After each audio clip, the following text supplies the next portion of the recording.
Well, Mr. Crabman, we meet again. In the Big 25, no less. Don't worry, Schaffrillas, I'm not sending you to the principal's office today. But a good friend of the channel, Biff Wee, decided to make an interesting video concept. He decided to go through all your movie-based rankings, take the last place spot, and rank all of those accordingly. And I thought, hey, that's actually a pretty neat idea. Let me do it for all of Schaffrillas' Mario Kart content. Yes, gamers, we're going to go through his 10 video playlists and rank all 10 of the last place spots accordingly. I'm going to decide to rank them based on how well these takes would fare at the dinner table. You know, like if I invited Schaffrillas to Christmas dinner at my house and I decide to blurt out one of these takes, is it going to get the conversation bumping in a nice, vibey sort of way? Or am I going to have to wait until he takes another bite out of his food to then turn to the rest of the table and go?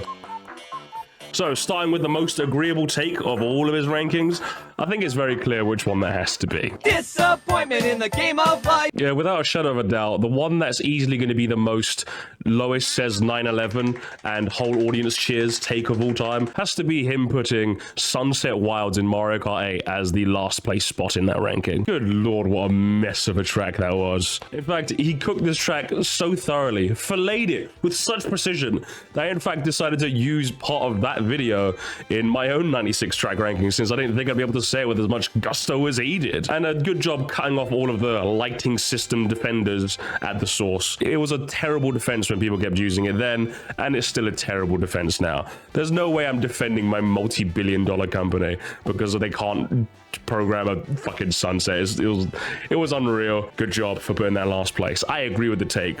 Therefore, it was a good one. Are you fucking stupid? Chocolate! Chocolate!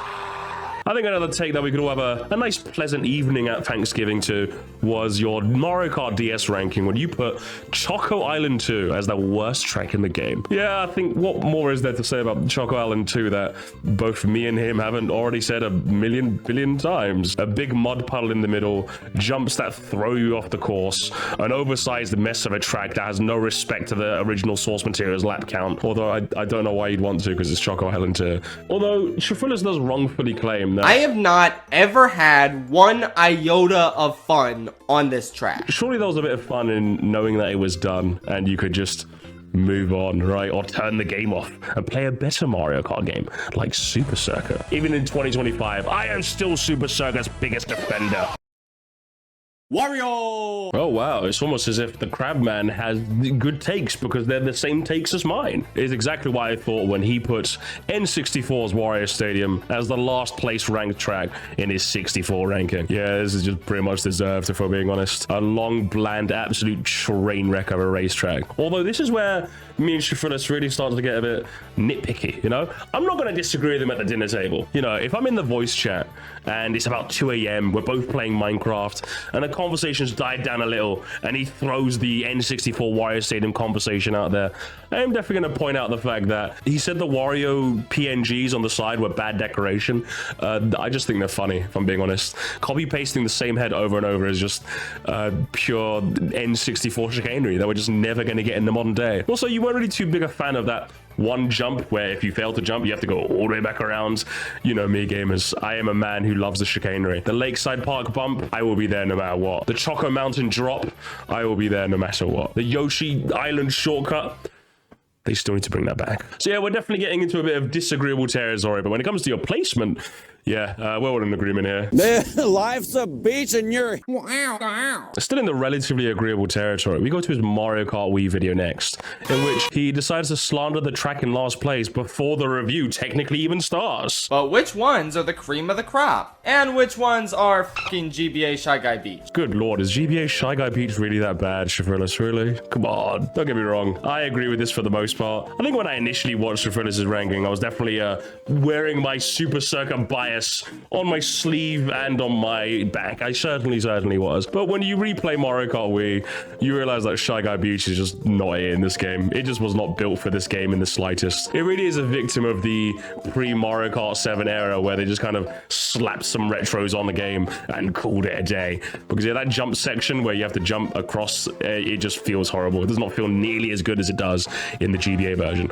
Although I do disagree with him when he says the cannonballs are an unfair hazard. The cannonballs that landed on the course can be pretty unfair when they come out of nowhere. I think the cannonballs work way better in this game compared to its GBA older brother, because at least this time they're an actual threat.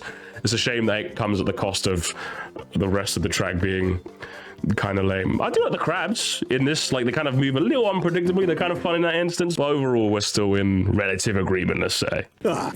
You mean the king of second bananas? We're off to his 7 ranking now, where he begrudgingly put N64 Luigi Raceway in the bottom spot. Yeah, I think this is one of those ones where it just feels a bit harsh, but I guess you're not technically wrong for this. Although, if you ask me, I'm easily putting Cheap Lagoon down there, okay?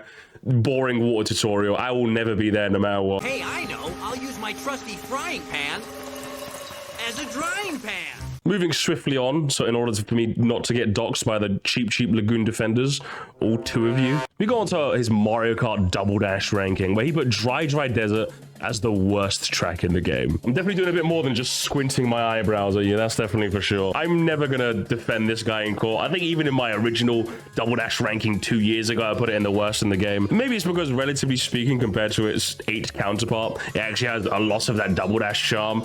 I think putting it as the last place spot is just a tad bit hard. I mean, Shepherdland's right there. Come on, it's like right there, surely. Rainbow Road even? Okay, I'm joking. I'm being slanderous, okay? Leave me alone, let me be cheeky. But yeah, I think in the big 25, considering the tornadoes that wisp you up and throw you down, the big pit monster thingamajig, and I think the Poke's being a genuinely interesting threat, I would say, especially if you want an item.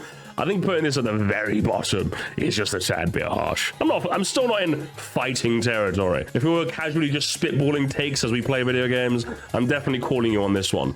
Not too hard, but I'm definitely calling you for sure. I think with Dry Desert gone, I think we're transitioning to the ones where I'm definitely saying something, okay? I'm not staying silent. You can't silence me. If you bring up this take in my direction, we might be getting into a bit of a slap fight, you know? Claw for claw. You just got spooked! Where of all of the 151 songs you decided to rank, the very last one was Ghost Valley? Now, don't get me wrong. This is easily going to be like bottom 10 in my ranking if I was ever to do one.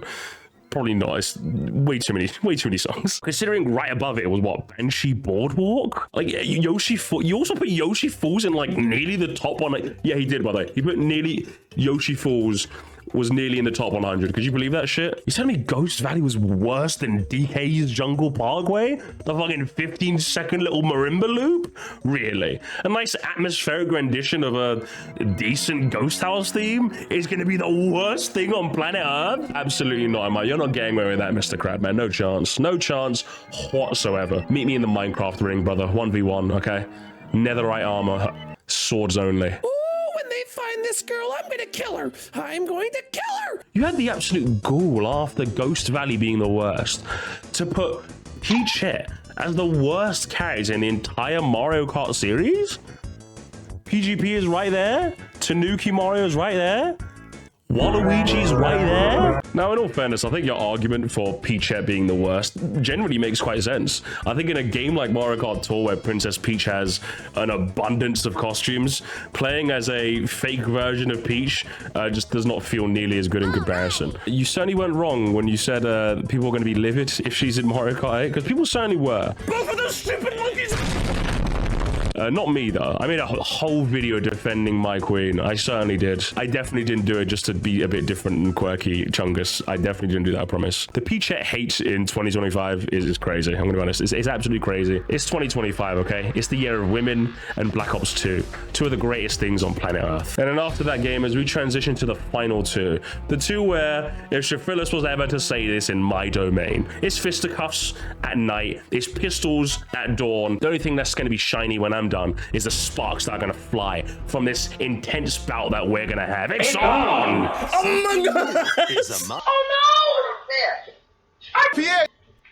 It's broken! And of course, as Super Circa's biggest defender, seeing you put Broken Pier as the worst track in that game was absolutely eye-watering stuff, Mr. James. It certainly was. Especially since you kind of prefaced it with, yeah, I'm just gonna be a bit quirky. I wanna be a bit different. But you know what? I'm gonna dare to be different and say that Broken Pier is even worse. I want to be a bit quirky Chungus. Were you feeling a bit quirky Chungus that day, Mr. James? Were you? Unbelievable.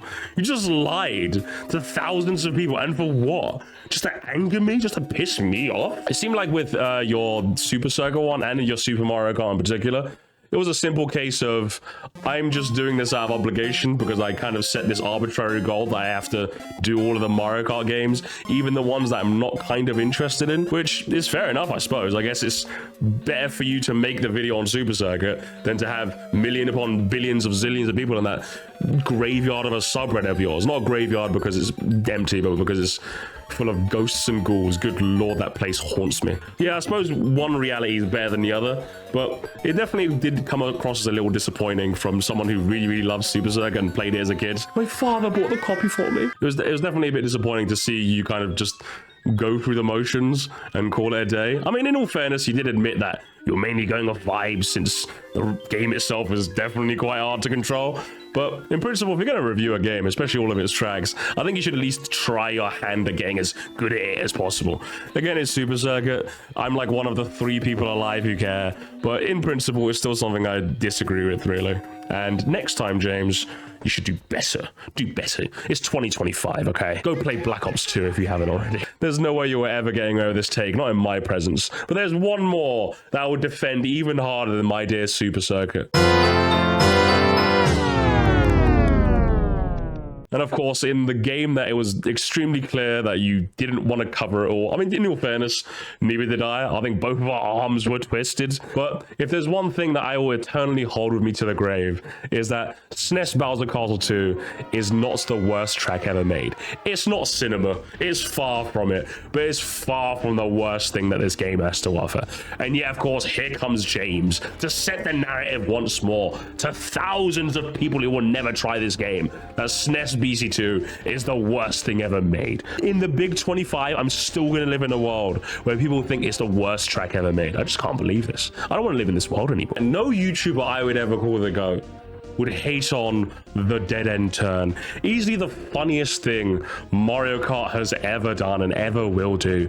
And yet, Schaffrillas, of course, decided to poo-poo it. Now, he does acknowledge that it's a feather shortcut, unlike some other videos I've watched, but it's still a shame that he doesn't find the feather shortcut nearly as funny as I do. Now, don't get me wrong, that like turning segment in the middle of the track, yeah, this shit is ass, bro. I'm not gonna defend that in the slightest. I still think it's really funny in how strangely it's designed. It's like the lost levels of Mario Kart tracks. You just have to laugh at it, because if you don't laugh at it, you're gonna cry. And I don't like to cry, but I love to laugh. When you say this is the worst track in Super Mario Kart, when Chocolate Island 2 is like right there, it's definitely something that we're going to fight about in the parking lot. Although, unlike with Broken Pier, where I'm actually annoyed and I'm going to start clawing at you, with BC2, it's just going to be me laughing and saying, but it's funny over and over and over again. Because yes, the fact that the first left-hand turn just leads to a dead end unless you have a feather shortcut will always be peak comedy. And there's nothing you can do. There's nothing you can do to convince me otherwise. And you never will, Mr. Shafe. So, claws up, brother. We're gonna fight. We're gonna fight, I tell you. I will forever be Broken Pier and SNES BC2's biggest defender. And whenever you want to fight at Mario Jamboree, James, I will be there. I just bought the game today. I'm actually excited to play it. But I'm also just excited to thank all of the glorious members of the Musquire Empire. The tier 1s you can see in the description, and the tier 2 Royal Guards, and the wizards you can see on the screen now. Your help goes an absolute long way, especially right now since I've got the flu. I'm gonna have to see a doctor, and I'm gonna have to get prescription medication, which I can no longer get for free. Unfortunately, I have to pay for that. The West has fallen. I certainly hope you fall for even more videos. Yeah. Perfect to watch while playing games, going to sleep, and even while eating food. Oh my god, amazing stuff.